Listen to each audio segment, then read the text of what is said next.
How do you want to start your week? Or how do you want to start something new and really begin a journey? I think you'd want to do it internally first. And so what I've been doing lately is I've been thinking internally on the best way I can improve. And I've just been getting a lot of feedback from people, mentors, and during their journey they realized that there is first this inflection, looking inward so that you can reflect to others and radiate.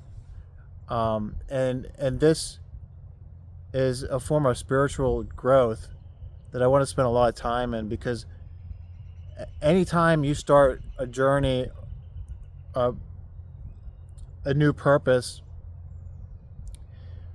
you need to find a way to create a strong foundation, a strong root to this journey. And what better way to do this is to really focus internally and get away from all the noise that may be affecting you. Decipher the things that do serve you and things that don't. What's real and what's just an illusion of reality, that we are clouded with all of this almost pollution of what's real ideologies versus fake ideologies. All the stuff we're bombarded with, media, all these movies that we watch have taught us that a certain type of man or woman, it needs to be sought after. So all of this confusion, all of this, the best way I think is just kind of like, it's almost like the best way to start is almost like an ego death in a way. It sounds really harsh, but and that's where a lot of people have to start, is almost like a reset in which the ego dies in a way. And so it can be really hard for people to even see this, because a lot of times growing, you need something like that to happen, or else to just continue on this cycle of just being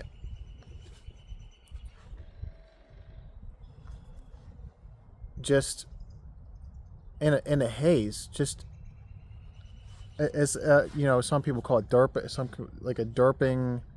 You go through life not really, you're just kind of winging it. So something serious has to happen to sort of adjust you from this sort of pattern that you're on, and hopefully you find this video as a way to sort of maybe start that journey to sort of wake up from all of the BS and really find a way to start from the core root of the issue, which is internally. And there's so many different examples of how we can sort of figure out that that's a problem.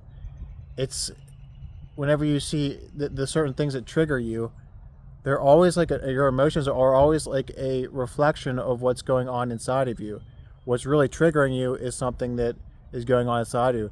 What really resonates with you, whether it's negative or positive, has to do with what your vibration level is. So you'll actually, like, if you resonate with drama, you'll just find more drama. If you resonate with negativity, you'll find more negativity, even though you think that that's not what you're after. That's usually what ends up happening. So I have some notes here on what I was reflecting on last night before I went to sleep. I like to do this kind of at the start of the week. And I think we've touched on a lot of this stuff already, but I titled it "The Reflection on My Growth: Stop Changing or Stop Chasing and Arrive." So how can I go from chasing these certain? We're all kind of like chasing something outside of ourselves in a way, and it can cause a lot of, for some people this could be like a never-ending path through life. Is like they're always trying to chase something outside of themselves, and if they don't have something to chase outside of themselves, they feel like they have to move on. In relationships, people will chase something, like they'll find, and women, well, they'll find this guy that's like everything they wanted, but they're still in the cycle of chasing something outside of themselves, so they can't even like resonate with this person that they found in their life. They always want something to chase, and they never want to arrive necessarily.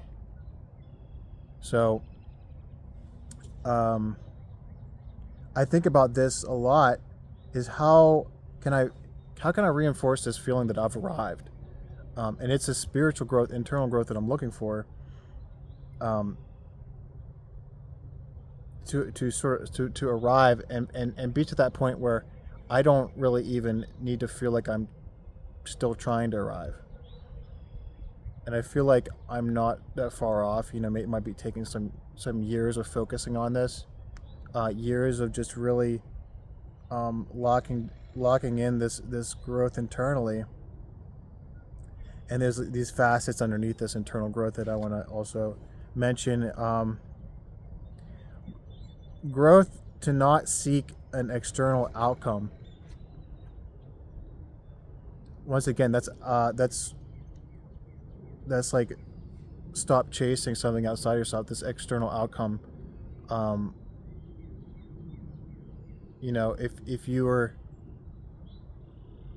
If you do reach a certain thing that you want in your career, and you're sitting there and you're like, wait, I thought this was going to feel a lot different.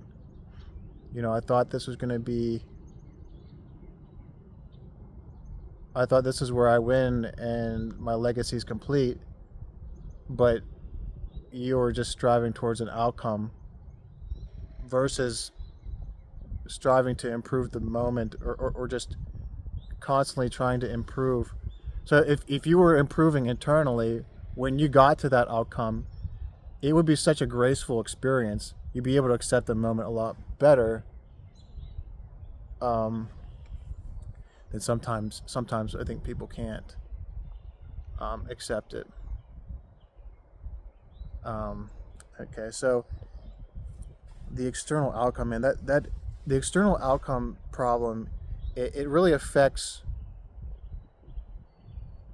a lot of people and their ability to really fall in love with the process and to really keep striving to get better at something. Because, for example, playing the guitar or singing, like what I've been doing recently is singing and taking singing lessons. And so these lessons, a lot of times I don't see a ton of improvement. If I was to, I'm pretty good with this, so that like I don't have some sort of, I don't get upset with my instructor or anything, where I'm not reaching some sort of potential that I'm trying to get to. And I think that a lot of times you get these other people will try to like remind you that you're not reaching that expectation of being a professional. I've had someone remind me in the last year, you're not going to be a professional at this. You're not a professional at anything. I was like, yeah, I'm okay with that. I didn't say I was a professional. Like, and that idea also is kind of like goofy. I think everyone just sort of establishes who's a professional and who's not in their own way. But I don't have some sort of amazing singing goal right now. I don't want to be some sort of pop star sensation. What I want to do is find little things I can improve on a weekly basis, and I really enjoy that. I don't have some outcome that really is my motivation to singing. Really, it's almost like singing is a great example of this, because a lot of times we have certain paths we're on that we can't enjoy the moment.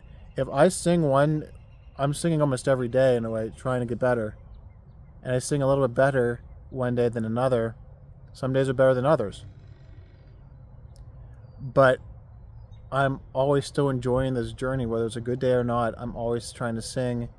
And it's very much about the present versus getting to some stage of being able to sing some sort of complex song. And so there's so much room there for me to continue growing instead of having the pollution of gearing it towards an outcome. You can kind of pollute your mind and really engage the ego. That outcome, that status driven focus can really affect your state of mind and your ability to continue growing. Oftentimes, the ego will actually shut off your ability to strive towards goals. You can end up going down a path where you're like, well, me singing, it doesn't make me any cooler. It doesn't give me any more status or importance, and therefore I am going to stop this, and I'm going to start putting up a front that I'm something else. So it's like somehow that almost has to die. The ego has to die, so that you can start actually gaining some momentum,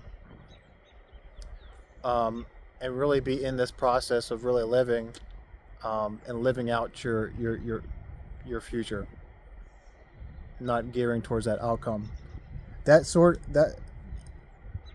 I recently was exposed to this idea of this desire to feel important, and oftentimes you'll be around someone that they're very status driven, and they'll, even if they're in a social setting, they want to ping and see how much status somebody has, or they want to remove some status by comparing or establishing somebody's level of importance, or questioning their level of importance, so they can sort of, gain some, because, and that actually works. It works for people. They'll be like, okay, this guy's has some status or something like that, because everyone is reflecting off of this ego-driven front, and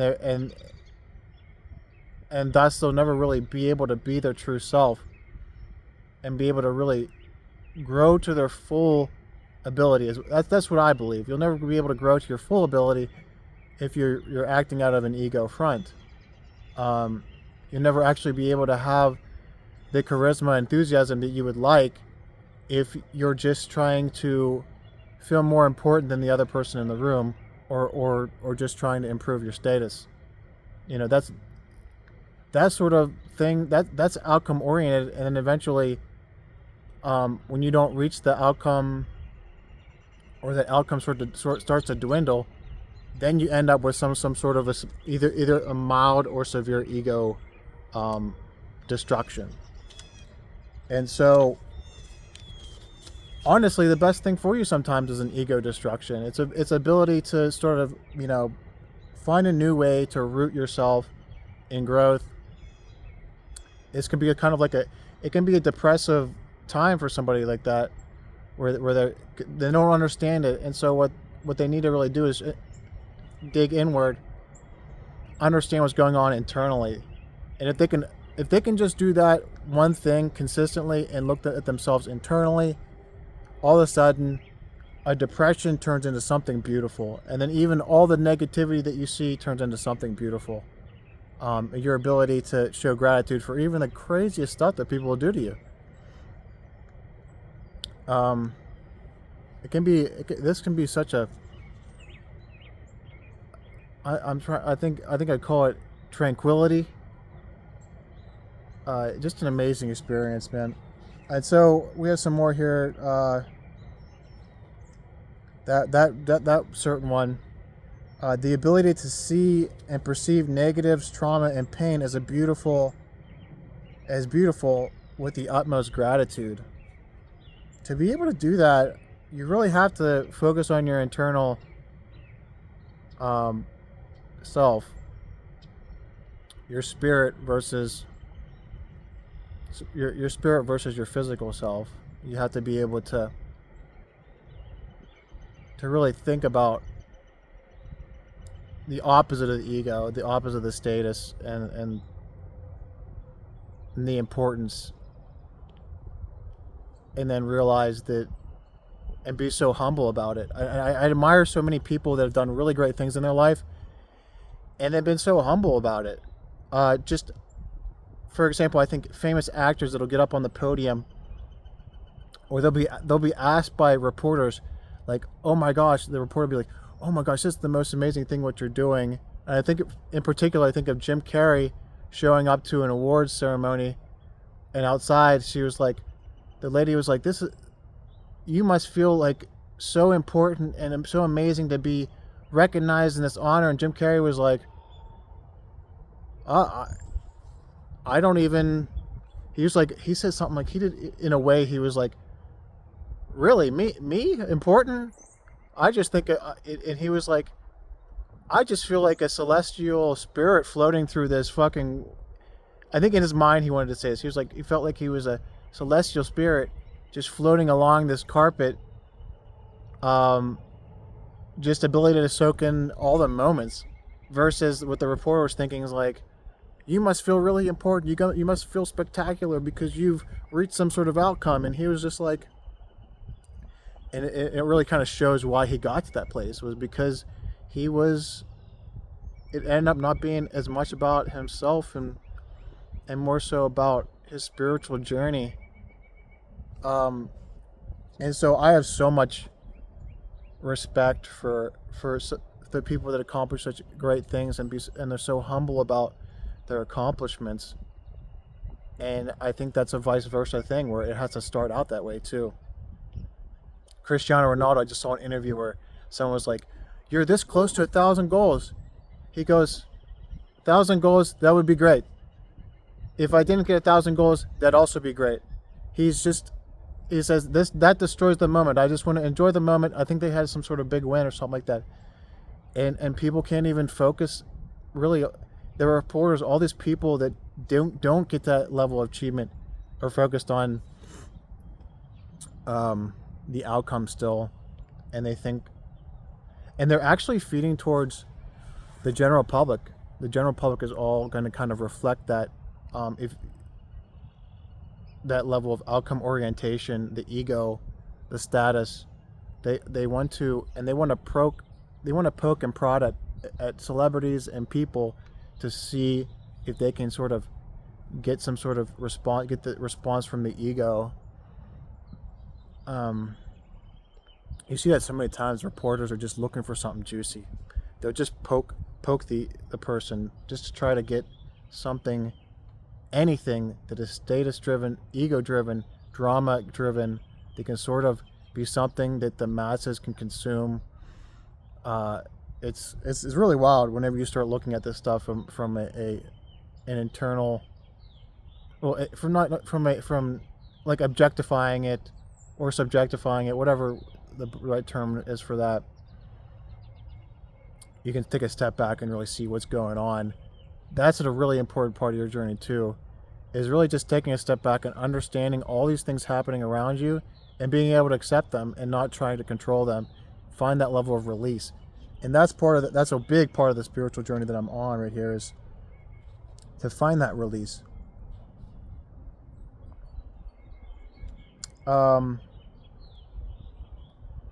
To achieve this level of flow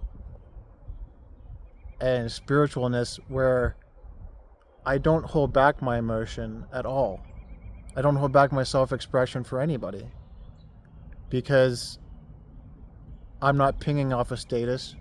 I'm not pinging off of who's the most important person in the room. I'm just creating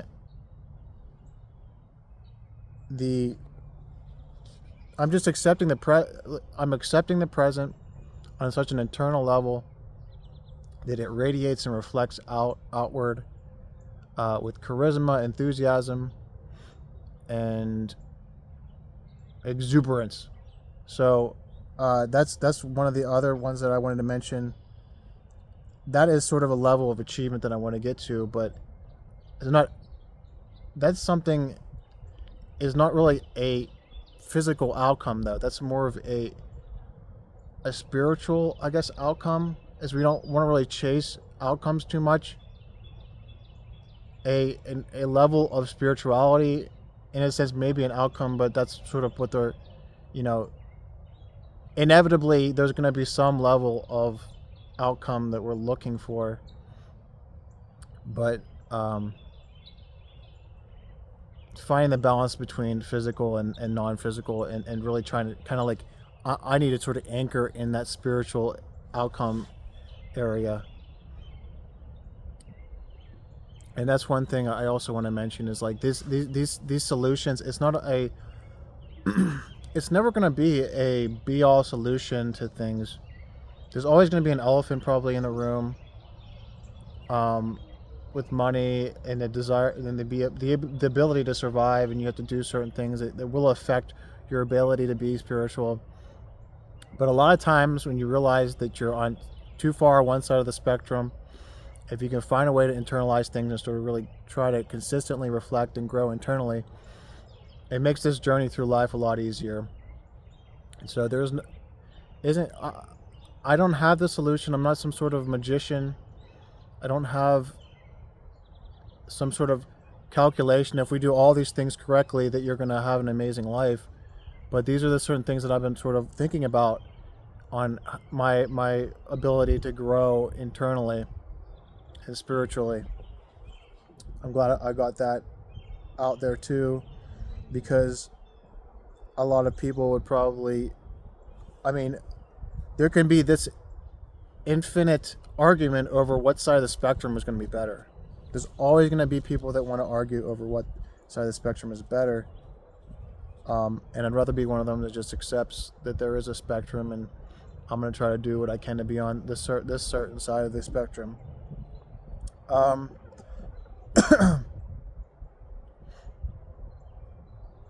We talked about this earlier. Cleanse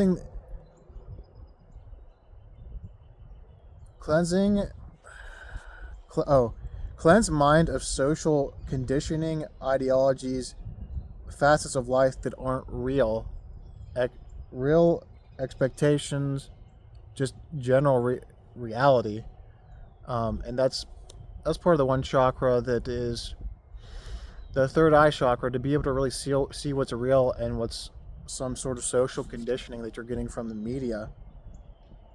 That's such an important one. And the chakras in general are really important to really understand what you could work on from like the ground up, the root up, the bottom of the spine up through your body, to be able to love and appreciate gratitude, to be able to connect to the universe.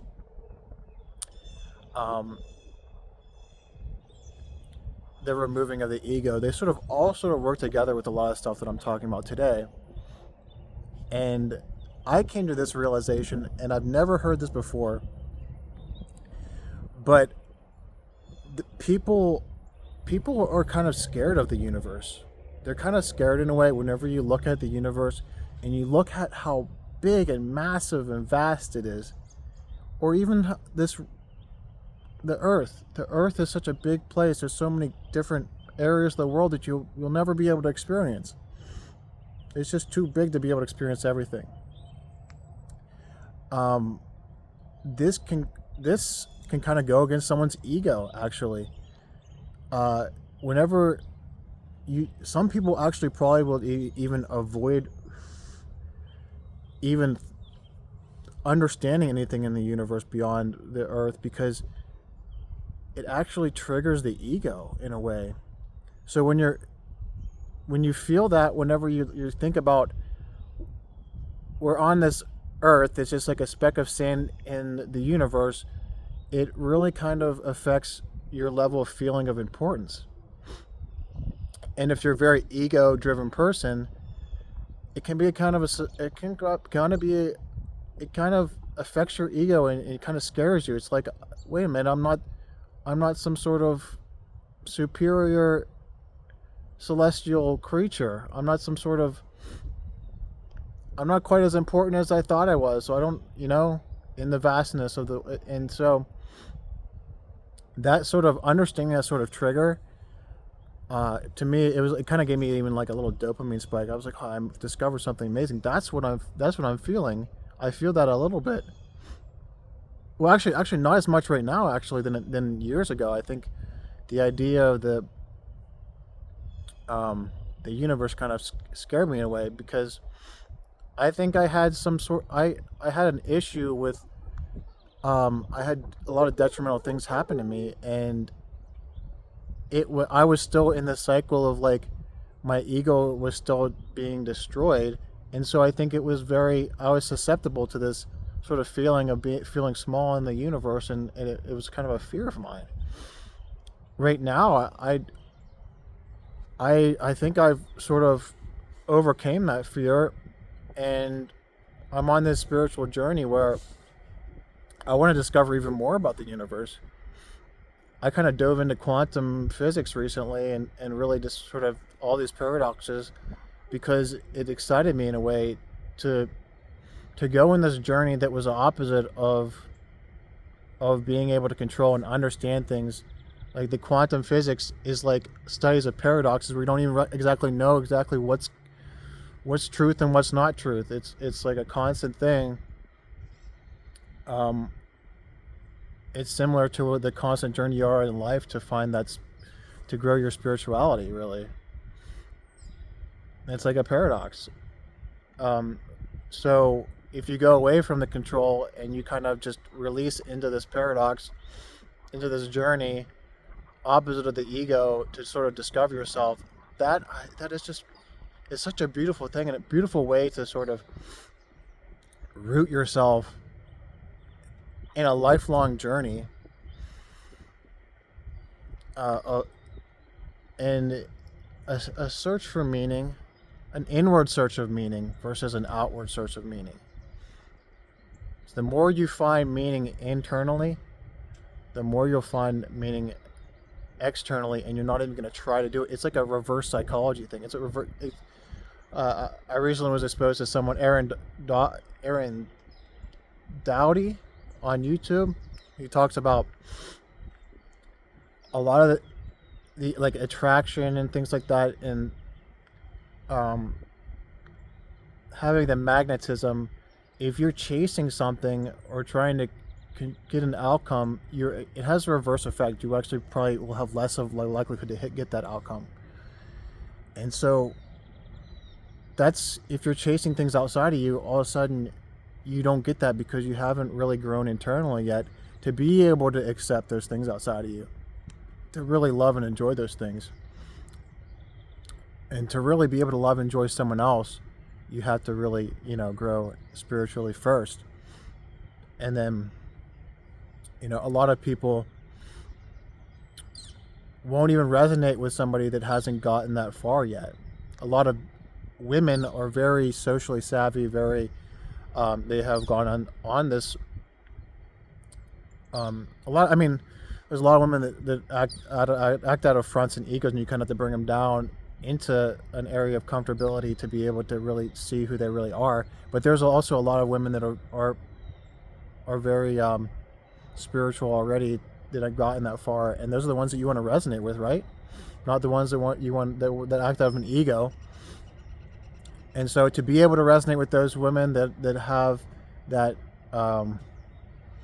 spirituality, understanding, then you also have to play that card, and you also have to be able you can't just chase that, because you'll end up in that what we talked about earlier, where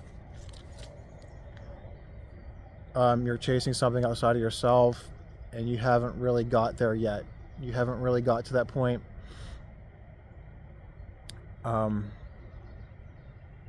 where they're ready for you, actually, or that you're ready for them, but vice versa.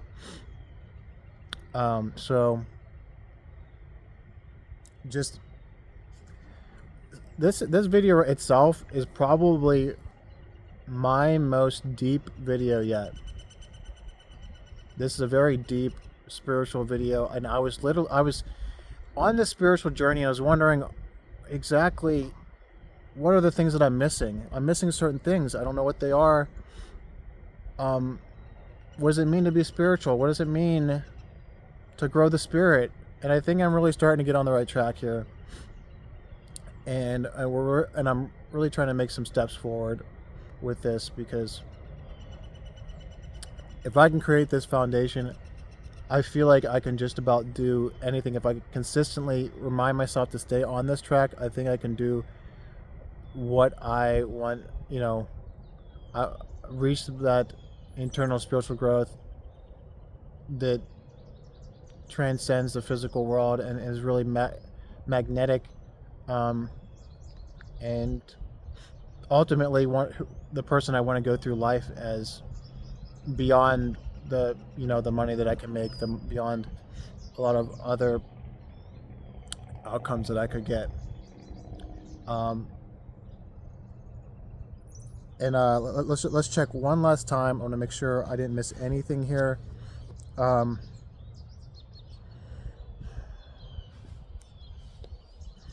No desire to control or convince others. We kind of mentioned that, but the hedging yourself on trying to convince others to live a certain way is not a really gracious way to be.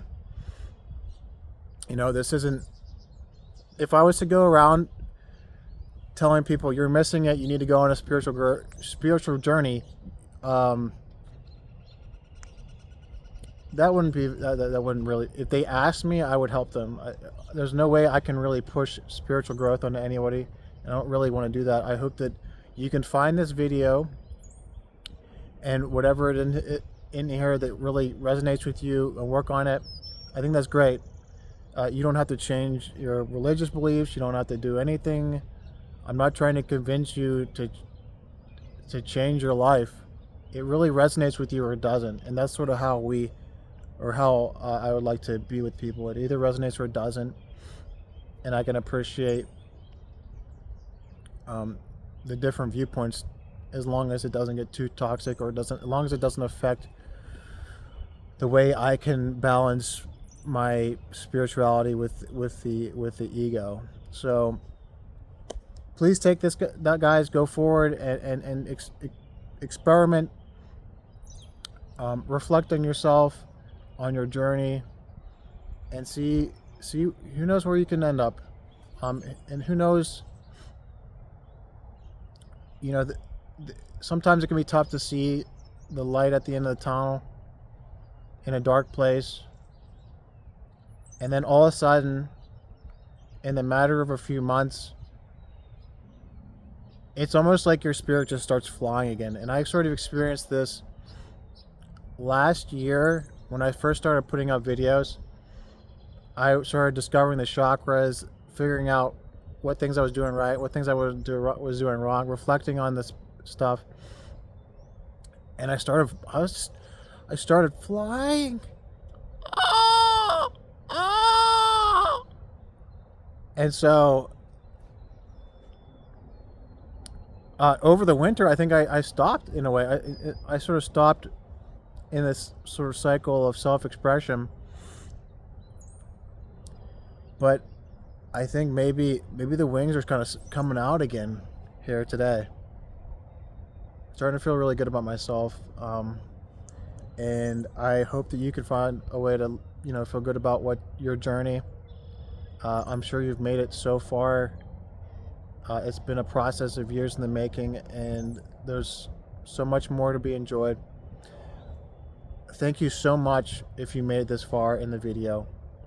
Please like the channel, or please like the video, subscribe to the channel, hit the bell notifications, and join me again as we go on this spiritual journey together. Thank you so much. I'm Marshall. The channel is Plausibly Anything. And if you want to check out some more videos, check out this playlist, Mentoring 365, and join me on this journey of being a better content creator, a better spiritual being in this universe. Thank you so much. I'll see you next time.